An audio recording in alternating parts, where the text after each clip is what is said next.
Well, let's start at the beginning. Everything starts with the customer, and more than ever, the consumer needs to be the focus of everything that you do.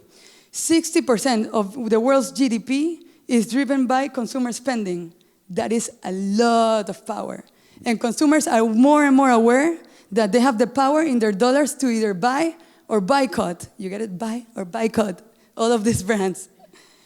So before, a company would put out a product and just disconnect. Now companies cannot afford to do that. That is impossible. Because consumers not only want to be involved, but they expect you to give them the proper channels in order for them to get involved. 75% of global consumers expect a consistent experience, no matter if it's face-to-face, if it's mobile, if it's on social media. 64% expect you to, reply to them really fast, no delays. At the same time, engage and satisfy customers by 50% more frequently and spend 200% more each year, and are 5 times more likely to display brand loyalty. I'm going to put myself here so you guys can take pictures, actually. And many studies suggest that by 2020, customer experience will overtake price and product as a key brand differentiator. So the new consumer mindset is very different from other generations. We live in a world where experiences are more important than luxury products, where access trumps ownership, where a stranger's opinion makes more sense and is more credible than what the actual corporation says, where real value is more valuable than artificial value or promises, where the we, the community, is more important than the I. We have more choices, more tools, more information, more power. We have new ways of communicating, of learning, of discovering, sharing, making decisions, taking action, so many new things going on.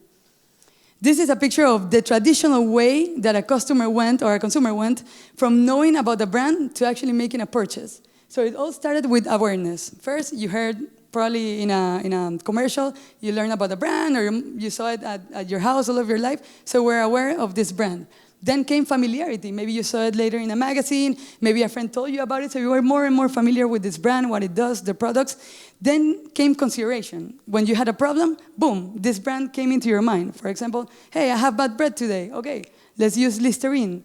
Then came purchase, and if everything went well, you became a loyal customer for life.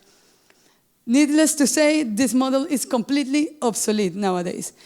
There is not one point of origin today. I can be watching Netflix and see someone in the movie drinking something that is not Coca-Cola and can get my attention.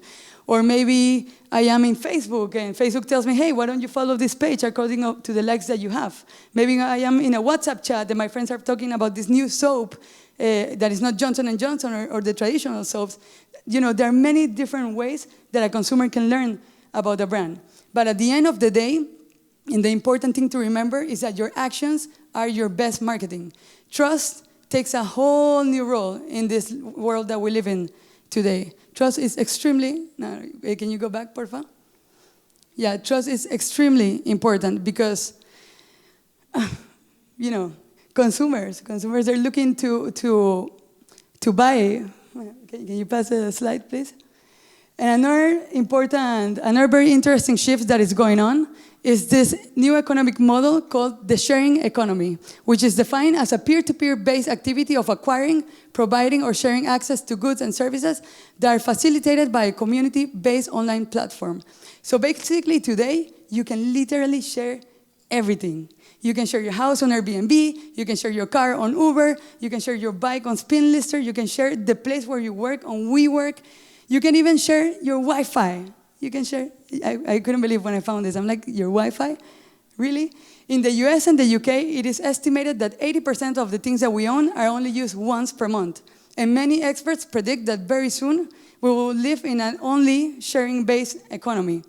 If I were you, I would pay a lot of attention to this because it is expected to go from $14 billion in 2014 to more than $300 billion in 2025.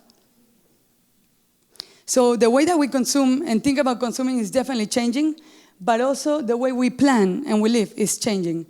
We live in a world that Douglas Rushkoff has come to name as present shock, the endless now, where the present is the moment that I'm living right now, but also the status update I just posted. So technology let us be in many places at the same time. And this is changing totally our relationship with time. This is why people are getting married less. This is why people are not really saving much, saving for retirement. This is why people are taking more and more time to have kids. This is why FOMO came to be, fear of missing out. There's so many things going on in the present moment that we cannot even stop to think about the long-term possibilities of a future. Our relationship with time has changed so much that linearity, a linear life, is no longer a necessity. What we are is changing quickly. What we must be, even more so. We need to remember that everything is an experiment. And right now, we are living the results of a globalized world and digitalization. But the reality is this. 82% of all of the global wealth that was made last year went to only 1% of the global population. At the same time, only 100 companies are responsible for 71% of the emissions worldwide. These are very serious and very staggering numbers, and they only mean one thing. Things need to change, and they need to change fast. We never saw Brexit coming. We never saw Trump being president coming. Very few people thought that an industry like the cannabis industry was going to be legal, and that companies like Walmart or Coca-Cola were going to be thinking about joining this movement in the market. There is not one formula fits all in this new world like before. And it is scary, but for me, it is exciting at the same time. So as I said before, MUTA is an invitation to do things differently. Through our strategic consulting, we analyze the ways that only you and your company can bring value into this world. And we give you the tools in order for you to stand out in a smart and innovative way. Every client and every project is different. This is why we work in dynamic teams, and we bring together the best talent in order to create the bespoke solutions for each and every one of them. So I invite all of you to, instead of predicting the future, to create it with me. Because the truth is that you cannot stop evolution from running its course and changing the way things are done, but you can only join it